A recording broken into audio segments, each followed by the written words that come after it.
dedicated to empowering you with information to make positive choices and be advocates for your overall well-being. Welcome to The Health View.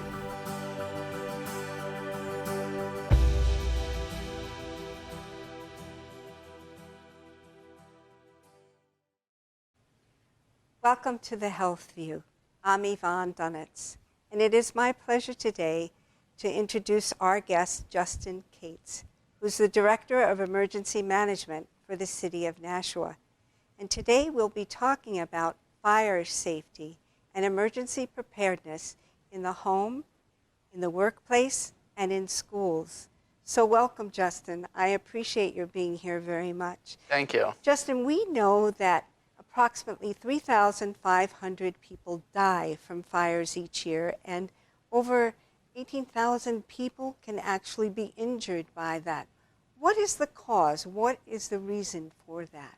Yeah, so that's a good question. One of the things that people typically think about fires is that people die or become injured based on the fire themselves. And it's actually the smoke, which is the biggest concern for us when it comes to safety of people, whether they be in the home, workplace, or in schools. And the reason for that is, unfortunately, as we've progressed along in society, the things, the construction that we have is all based with hydrocarbons and chemicals. So it's lots of plastics now, it's lots of fire retardants. A lot of stuff that goes into this material. Mm-hmm. It's not just wood and cotton-based fibers anymore. And because of that, when they burn, they produce a ton of toxic chemicals that become part of the smoke. And essentially, that's the biggest hazard to humans is the actual smoke during a fire. And how do we compare in the United States to those in Europe and other countries related to fires? So we actually have a higher rate than many industrialized nations. And the reason for that is because we have done such a good job with fire prevention and fire suppression systems within facilities like commercial buildings and industrial facilities that I feel that sometimes people just say, oh, well, I'm invincible, essentially. There's a fire alarm system here, the fire department's right up the street, and they don't think about how important it is to still maintain good fire safety practices. Well, let's go into good fire safety measures. I would think we would start with fire alarms. Yeah, absolutely. And so one of the things that people are probably familiar with in their homes is their smoke alarms. We recommend that they have one of those within and outside of sleeping areas within the homes on all levels. And so there's never too many smoke alarms in your home. I can never stress that enough. Are there differences in products of people to know how to choose a smoke detector? Not really. For the most part, the two different types that you may get would be the types that are just battery powered. You know, you go to your local store and you stick it up on the wall and then it's a smoke alarm. But in many cases, it's also important to have hardwired smoke alarms in the home. And the reason for that is if the batteries were to die, you'd still have that additional source of electricity to maintain that smoke alarm and to ensure that it stays on when you need it most. So these are things that people in their homes can do and prepare for. Those that rent, yeah. What should they look for that their landlords are making sure that they are providing for them when you talk about the electrical ones as well as the battery operated? Absolutely. So for renters, their landlords are required to actually install hardwired smoke alarms within those rental properties. And it's important to ensure that those are tested on a monthly basis, just as you would any other smoke alarm.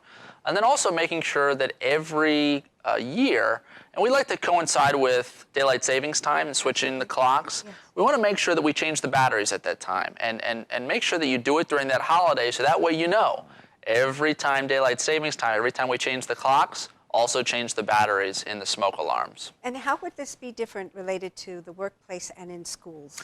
So workplaces and schools, many commercial and industrial facilities have fire suppression and fire alarm systems built into the properties. So as you walk into any business, you may see the fire alarm annunciator panel there, and there's a fire alarm system that's built into the property. In addition, you may also have sprinklers and other systems like that that won't completely put out a fire, but they'll help to keep it and maintain it so that by the time the fire department shows up, it hasn't gotten out of control. And so it's important to make sure that people are aware of the systems that are within their place. Not all buildings have those, not all commercial buildings have those, but the good majority of new construction and retrofit construction have those systems in place. And how about in schools? In schools, same thing, and it's a huge initiative of schools to ensure fire safety. Here in the state of New Hampshire, all schools are required to do 10 drills per year, and 8 of those have to be fire drills. So the students get a lot of practice when it comes to going through the procedures of evacuation during a fire, and the school staff make sure that there are regular inspections by the fire marshal's office to ensure that those rooms are being kept safe from fire. Now, how about developing a plan, a fire plan? Yeah, so we recommend that every home have a fire escape plan, and that includes both a primary and a secondary exit for every room in the home. And that's important because you need to be able to get out if that primary mechanism of evacuating doesn't become available, because either the door is hot to the touch and you know that there's fire behind it. You need to be able to get out through that secondary egress. So we recommend that everybody in the family be aware of that escape plan for the home, and then also have a central meeting place. We want to make sure that people all go to the same location if they had to evacuate their home during a fire. And how about when we cook and there are fires there? What are the things that we should be doing related to that? Yeah, so cooking is another hot topic, I guess.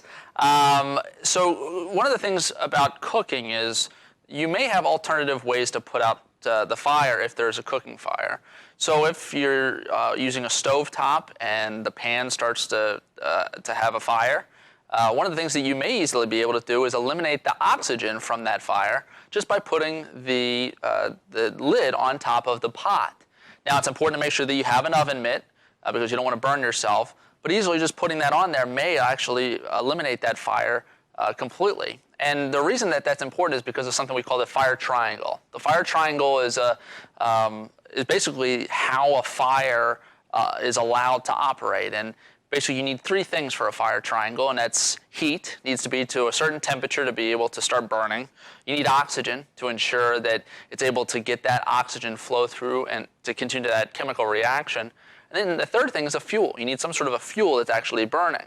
And so in that case, by eliminating the oxygen from that pot fire, it's essentially allowing that fire to go out. And so there are alternative ways. You don't always have to have a fire extinguisher to put out a fire. Of all the places within the home, where's the most common place where fires may take place? Well, it's typically in those areas where they have lots of fire hazards. So that would be places like the kitchen. A lot of times we see fires in garages and places where they store fuels. And so that's another thing to make sure is that you're keeping those fuels either in a fuel-safe container or keeping them outside of your home completely if possible. So if we were to look at, I would think that people should be doing a walkthrough within their homes to find the places that are at most risk. So where should they be looking and what should they be looking for? Yeah, so there are a number of things that people need to look through when it comes to doing a fire safety inspection of their home. And we recommend that they do it on a regular basis because it might not be something that they put in place that's a fire hazard. It might be something that one of their other family members inadvertently did. So you always say a regular basis, once a month? I would say, once every couple of months, go through the home and just, look at things like outlets, making sure that you're not plugging extension cords and overloading them with surge protectors and lots of appliances. Making sure that you're keeping things like space heaters and other hot objects away from furnishings and curtains and those types of things. It'd probably also be a great idea before the holidays when people have lots of lights and extra things that they put up. And that's one of the times where we see quite a lot of these types of issues is when people are trying some unique ways to get those lights set up across their home. Yes. A lot of times you'll see surge protectors and extension cords placed in places that they really shouldn't be. And both of those objects are really meant to dissipate heat because of the large amount of heat that builds up in the cord. So it's important not to put them underneath carpets, making sure that you're not stepping on top of them all the time.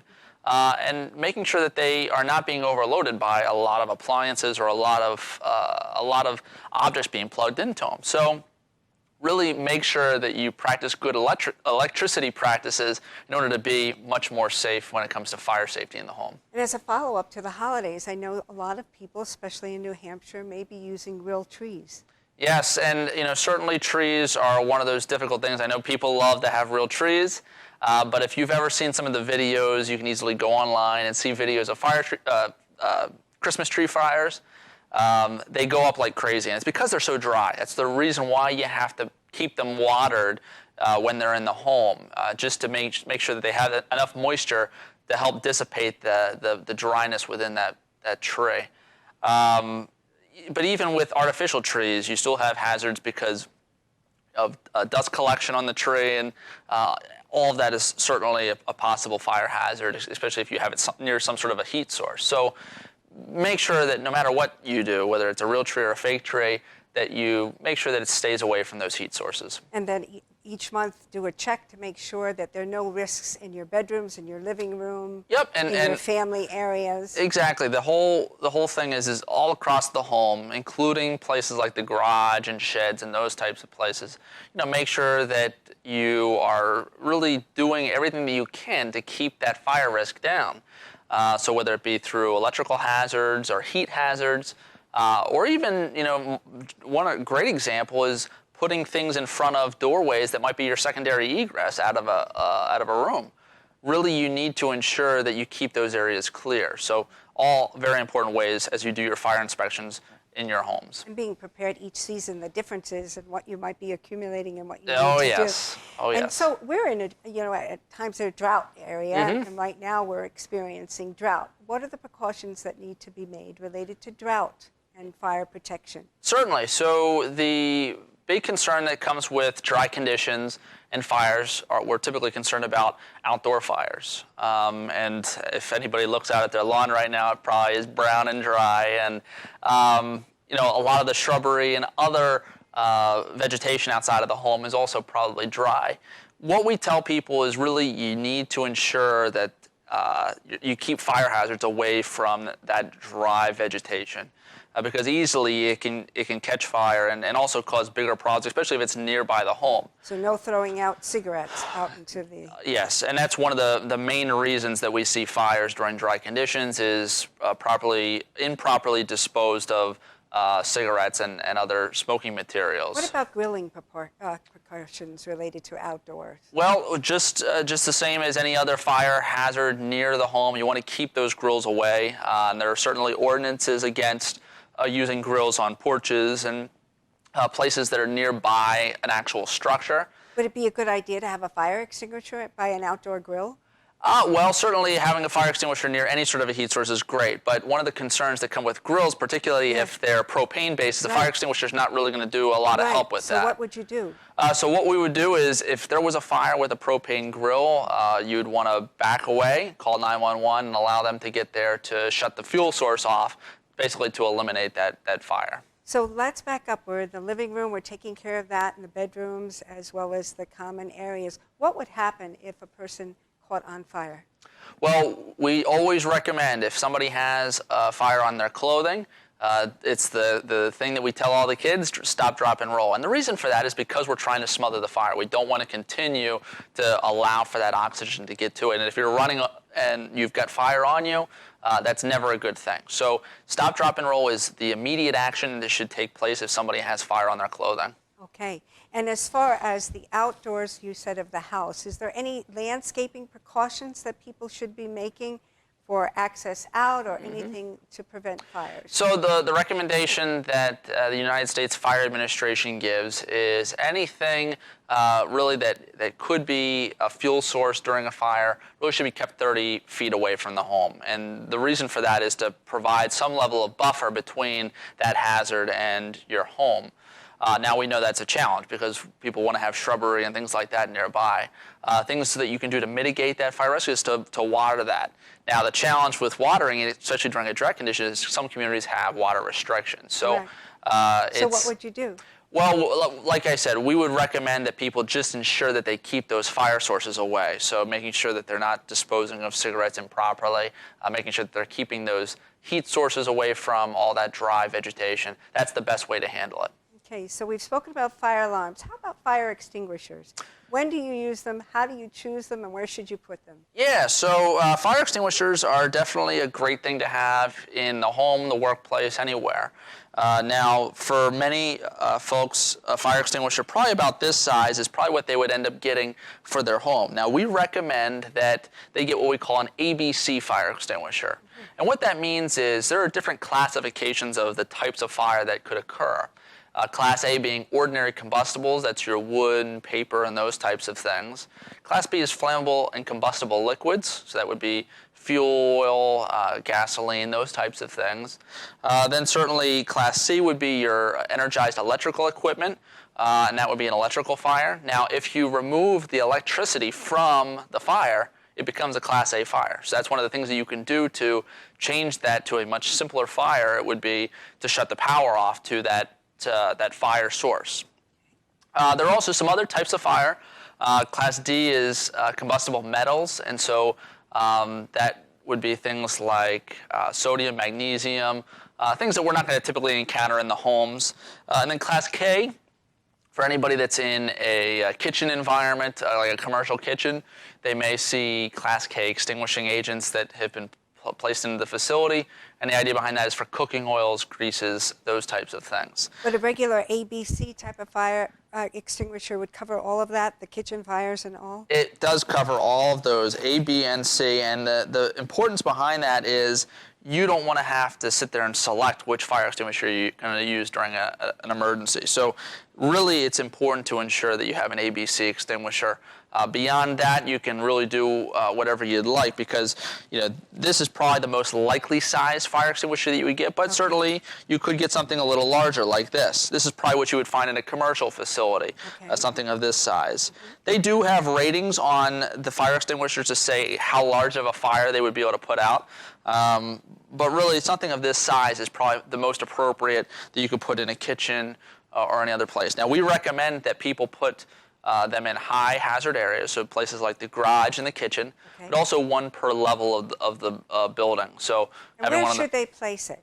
So you want to place it somewhere that's not on the wall? On the wall's fine, but you want to keep it inaccessible from children because we don't want them to tamper with it. Exactly. But we do want everybody that has been trained to use a fire extinguisher to know where it's at. So don't hide it, thinking that you're just going to keep it out of the way, out of the mind.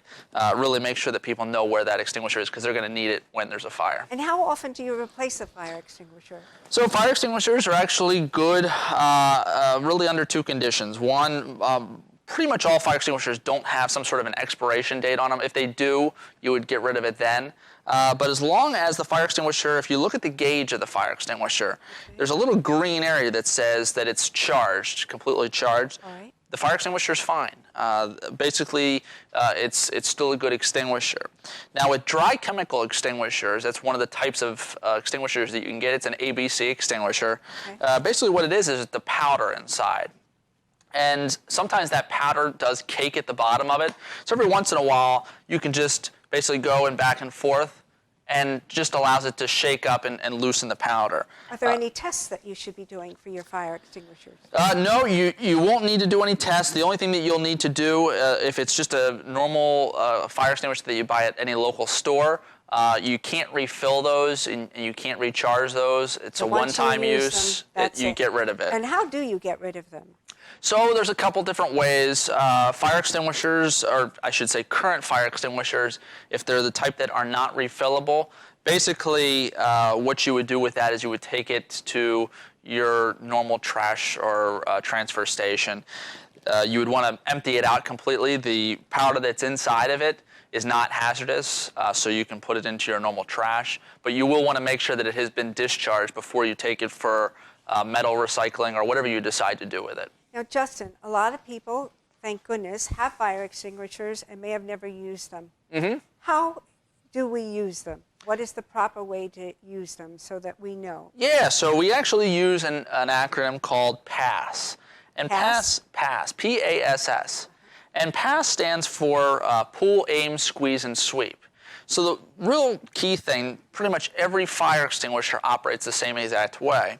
And so you'll see a fire extinguisher has a couple of components. Obviously it has the tank, it has the nozzle, it has the handle, also has the regular, and that's how you can tell whether the fire extinguisher is good or not.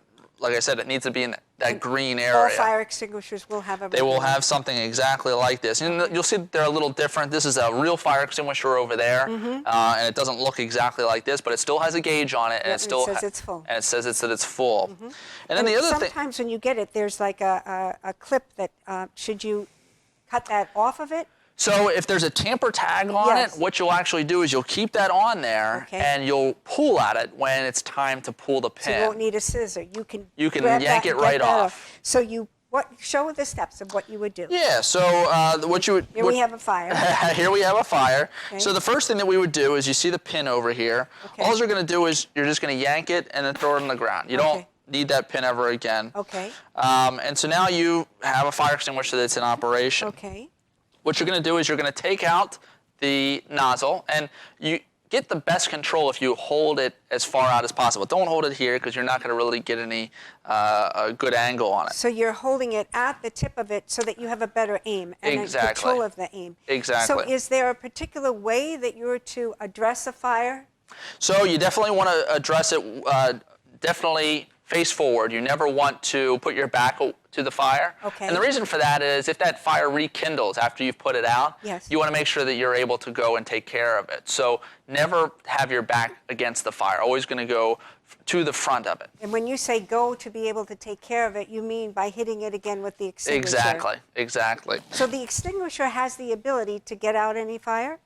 Well, not every fire. So it only lasts about 20 seconds. Oh. So we use a rule where we say, basically, if you can't put that fire out in 5 seconds, What do? it's time to evacuate, time to get out. Everybody out of the house. Exactly. Go to your meeting place, and then on your way out, not inside, is when you call 911 to get the fire department. You want to get to come? a safe place before, First, before exactly. you call. Exactly. And what about your pets?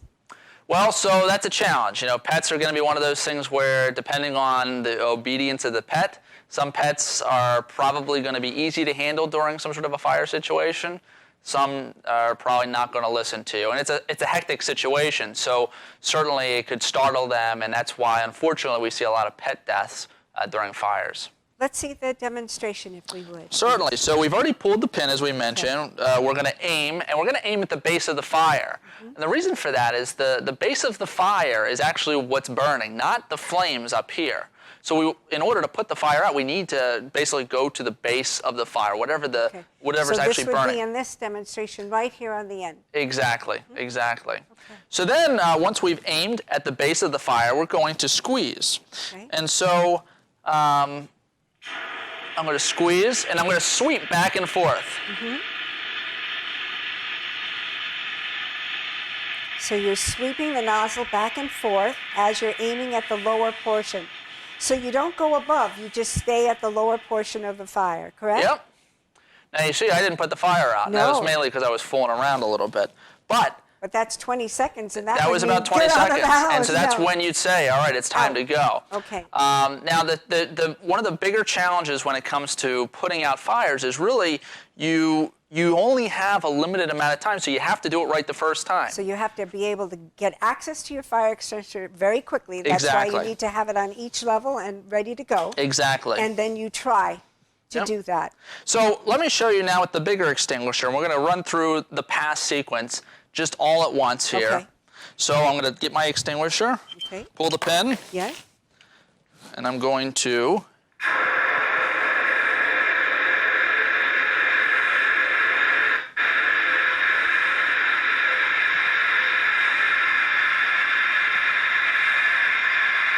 doesn't look like we're making any progress. No.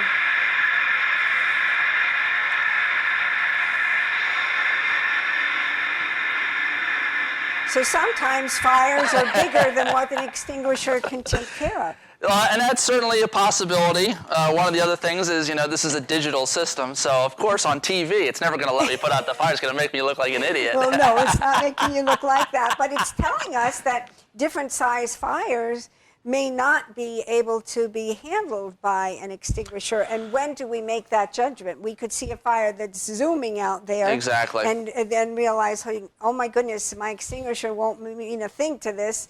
I need to just get out of here. How do we know the differences when we actually use it? Is it small, like cooktop fires, or a small beginning of a brush fire, or something that immediately gets caught? And if a person gets fire on them, can you spray it on them?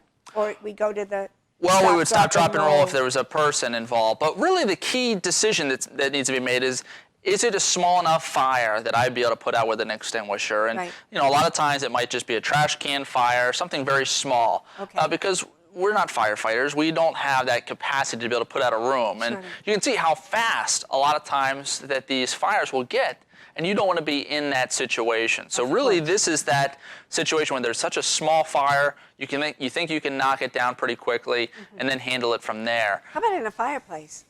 So a fireplace would be another challenge because a lot of times it's so hot you're not going to be able to put it out. Most of the time folks don't have a fire extinguisher nearby, but you know, certainly if it's a small enough fire, definitely you could do that. And chimneys? So chimneys, one of the things that we recommend with folks with chimneys is to make sure that they clean them out annually. And the reason for that is because we don't want that soot to build up there. See a lot of chimney fires, particularly as we get into the winter months, which we're coming up into now. Absolutely. And certainly we see a lot of chimney fires due to the fact that people just aren't maintaining their chimneys and cleaning them out on an annual basis. Now, if people wanted to learn more information about fire protection and emergency preparedness, where could they go? So they can go to a number of different locations. One place would be the United States Fire Administration, which is part of FEMA, Federal Emergency Management Agency. They have a lot of great resources online about what you can do to better prepare and how to put together an escape plan, as well as how to go out and purchase the correct kind of fire And the extinguisher. tests that you do within your home, and a basic chart like this to go through each Exactly. month and each week to check to make sure there's nothing getting in the way that could be risks for fire. Exactly. Now, the other thing that can be done is to go to the Red Cross website. Red Cross has been a great partner when it comes to fire safety, and they have actually been going out and helping residents install smoke detectors within their home. That's wonderful. So you can actually call the local Red Cross office and actually get some assistance on doing that. Okay, so it's very important for people to know that for fire protection and emergency preparedness, they can take important steps to help them. So fire extinguishers, fire alarms, making sure each of your areas are clear and your landscape and everything is clear from fire, and to be very much aware in drought situations. It's a pleasure to have you with us, and I thank you so much. Wishing you all a great day. Thank you.